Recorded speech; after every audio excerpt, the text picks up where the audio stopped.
하늘 보좌에서 다스리시는 주님, 내가 눈을 들어 주님을 우러러 봅니다. 상전의 손을 살피는 종의 눈처럼, 여주인의 손을 살피는 몸종의 눈처럼 우리의 눈도 주님께서 우리에게 자비를 베푸시길 원하며 주 우리 하나님을 우러러 봅니다. 주님, 우리에게 자비를 베풀어 주십시오.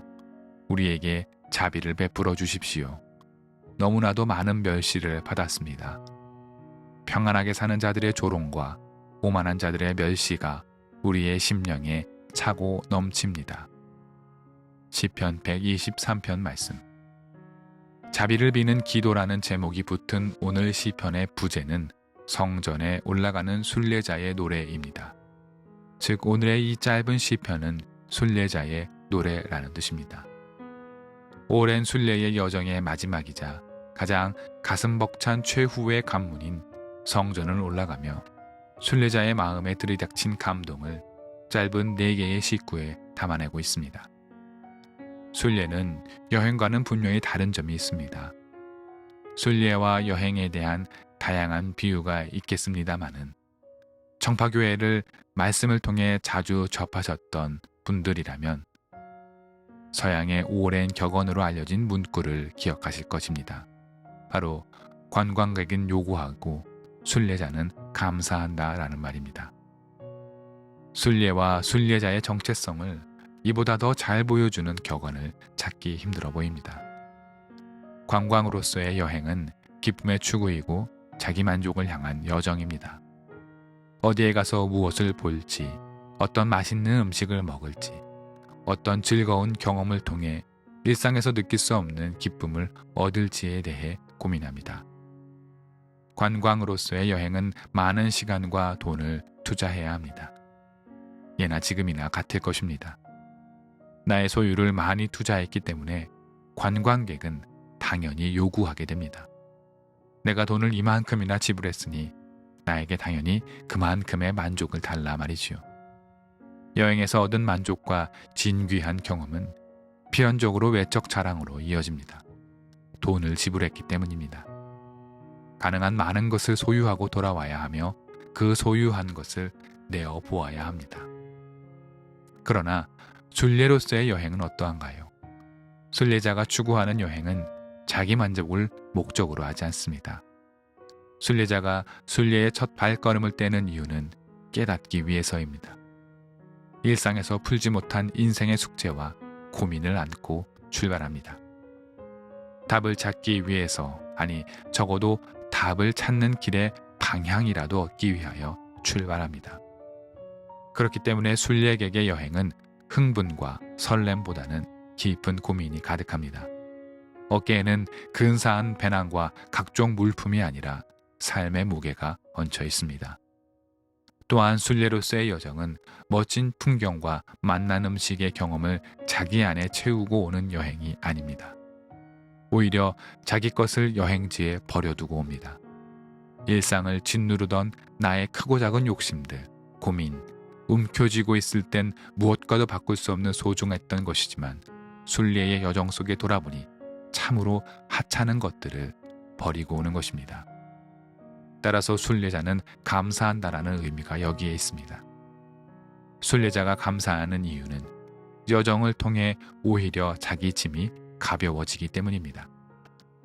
유명한 관광지를 관람하는 여행객들의 가방의 특징을 잘 아시지요? 지역을 옮겨 다니면 다닐수록 여행 가방이 무거워집니다. 선물이며 기념품이며 각종 기념할 것들을 가방에 넣기 때문입니다. 관광객의 가방이 출발지보다 무거워지는 경우가 많습니다. 반면 순례자의 가방은 여행을 떠나면 떠날수록 그 길이 길어지면 길어질수록 가벼워집니다.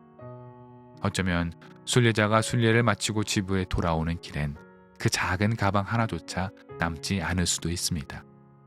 이것이 순례자의 영성입니다. 높아심에 드리는 말씀이지만 저는 관광을 폄훼하는 것이 결코 아닙니다. 즐거운 관광은 삶의 큰 활력입니다. 순례의 영성과 의미를 기억해보자는 취지였음을 기억해 주시기 바랍니다. 순례자의 눈은 그렇기 때문에 좌우의 화려한 물건, 신기한 사건, 멋들어진 건축물에만 머물지 않습니다. 순례자의 눈은 언제나 위를 향하고 있습니다. 하나님을 깊이 묵상하며 삶을 성찰하며 한 걸음씩 걸어가는 순례자의 눈은 언제나 하늘 위, 즉 하나님만을 바라보고 걸어갑니다. 오늘 시인의 첫 고백과 같습니다. 시인은 순례자로서 하늘 보좌에서 다스리시는 주님을 우러러 본다고 말합니다. 하나님을 찾기 위해 떠난 여행에서 다른 것을 바라볼 필요가 없음을 시인은 알고 있습니다. 순례자는 순례의 그 마지막 여정에서 깨달았습니다. 하나님의 세계를 보기 위해선 눈을 땅에 내려뜨리거나 좌우를 살피며 곁눈질하는 것으로는 발견할 수 없음을, 오로지 눈을 높이 들어 하늘을 우러러 보아야 함을 말입니다. 세상이 외치는 소리에 마음을 빼앗기지 않고 잠잠히 하나님을 생각해야 한다는 순례자의 영성을 배우게 됩니다. 이어 두 번째 절에서 시인은 하나님을 우러러 바라봄의 의미를 풀어서 설명합니다. 순례자는 하나님을 바라보는 눈에 대해 묘사합니다. 상전의 손을 바라보는 종의 눈과 같이 하나님을 바라봅니다. 종은 상전의 손을 언제나 바라봅니다. 주인이 지시하는 일을 해야 하고 가야 하는 곳을 가리키면 그곳으로 가야 합니다. 상전의 손은 종의 삶의 방향이자 목적입니다. 순례자의 여정은 여행자가 계획하지 않고 하나님이 이끄십니다. 주님께서 말씀하시면 가고 다시 말씀하시면 멈추는 삶이 곧 순례자의 삶입니다.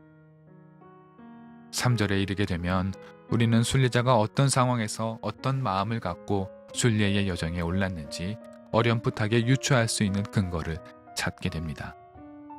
순례자는 주님에게 자비를 베풀어 달라는 탄원과 함께 너무나도 많은 멸시를 받았다고 말합니다. 순례자의 삶이 멸시 속에 있었다라는 표현이 무겁게 다가옵니다. 멸시란 참 무서운 파괴 도구입니다. 사전적으로 멸시는 업신여기거나 하찮게 여겨 깔봄의 의미가 있습니다. 멸시의 한자어는 본다라는 뜻을 지닙니다. 우리가 멸시라는 단어를 듣게 되면 가장 먼저 떠오르는 이미지는 눈 흘김이 여기에 기인합니다. 멸시는 바라보는 일이기 때문에 물리적인 충격이나 고통을 가하지는 않습니다. 멸시는 눈빛으로 공격합니다. 우리는 살아가면서 몇 번 정도는 이 눈빛의 고통을 경험합니다. 멸시를 당하는 일 말이죠. 시간이 아무리 지나도 그 멸시했던 자의 눈빛을 잊기 어렵습니다. 아무 말도 하지 않았음에도, 아무런 물리적인 충격을 가하지 않았음에도 우리의 전 존재를 무너뜨리는 그 멸시의 눈빛 말입니다. 순례자가 어떤 이유로 누구에게 멸시당했는지 알 수는 없지만 지금 순례의 여정 가운데 있는 그의 존재가 상처로 얼룩져 있고 아픔이 가득하다는 것은 알 수 있습니다. 순례자가 멸시를 언급하였기에 지난 1절과 2절의 의미가 다시 새롭게 조망됩니다. 1절에서 눈을 들어 하나님을 우러러 본다는 말, 2절에서 상전을 살피는 종의 눈과 같이 눈을 들어 하나님을 우러러 보겠다라는 결단, 그리고 순례자를 괴롭게 만든 타자들의 멸시의 시선, 이것은 무엇입니까? 이 시편을 관통하고 있는 하나의 단어가 있다면 바로 눈입니다. 순례자는 지금 업신여기는 눈빛의 공격으로 마음이 갈라진 상태입니다. 멸시하는 자의 눈을 생각만 해도 고통이 밀려오고 있는 것입니다. 그러나 시인의 눈은 멸시하는 자를 바라보지 않습니다. 멸시하는 자와 대적하기 위해 악을 쓰지 않습니다. 시인의 눈이 향하는 곳은 바로 하나님입니다. 시인은 온 세상이 나를 멸시와 조롱의 시선으로 바라본다 해도 나의 눈은 그들을 향하지 않겠노라 다짐하고 있는 것입니다. 나의 눈은 땅을 향하지 않겠다. 나의 눈은 오직 하늘을 우러러 하나님을 바라보겠다라는 결단입니다. 4절도 마찬가지입니다. 멸시하는 자들이 조금 굳혀야 됩니다. 그들은 평안하게 사는 자들입니다. 마치 하나님이 계시지 않다고 말하는 자들입니다. 그들은 순례자를 조롱합니다. 순례자 삶의 모습을 비웃고 오만에 가득 차 있습니다. 그들이 멸시하고 있는 것입니다. 그러나 시인은 그들과 똑같은 눈으로 그들을 바라보지 않습니다. 저렇게 오만하고 모욕을 일삼는 자들에게서 고개를 돌려 높은 곳에 계신 하나님을 바라봅니다. 이것이 순례자의 결단이고 고백입니다. 이렇게 시인은 세상의 멸시와 천대를 받으며 괴로워하다 주님을 찾아 나섭니다. 순례자를 괴롭히는 눈길과 음성을 멀리하고 하나님을 바라보며 순례를 떠납니다. 그리고 오늘 시편의 고백과 같이 순례자의 여정이 이제 거의 끝나갑니다. 마지막 목적지인 성전에 다다랐기 때문입니다. 오만한 자들의 멸시를 참아가며 순례를 떠났던 순례자가 성전의 문 앞에 섰을 때 어떤 심정이었을까요? 가슴이 벅차올랐을 것입니다. 참된 위로가 비로소 여기에 있음을 발견하게 되었을 것입니다. 하지만 순례자는 그보다 더 높은 차원의 성찰에 이르게 될 것입니다. 그것은 순례자가 멸시 가운데 힘겨운 순례의 여정에 있었을 때, 아니 그 전부터 하나님의 눈은 순례자를 한 번도 떠난 적이 없음을 말입니다. 세상의 멸시 가운데 고통받고 계시다면 눈을 들어 하나님을 바라보시기를 선택하기 바랍니다. 그리고 하나님은 지금 이 순간에도 여러분들을 향해 눈길을 다른 곳으로 돌리지 않고 계심을 믿으시기를 바랍니다. 순례자와 같이 여러분의 짐가방도 가벼워질 것입니다.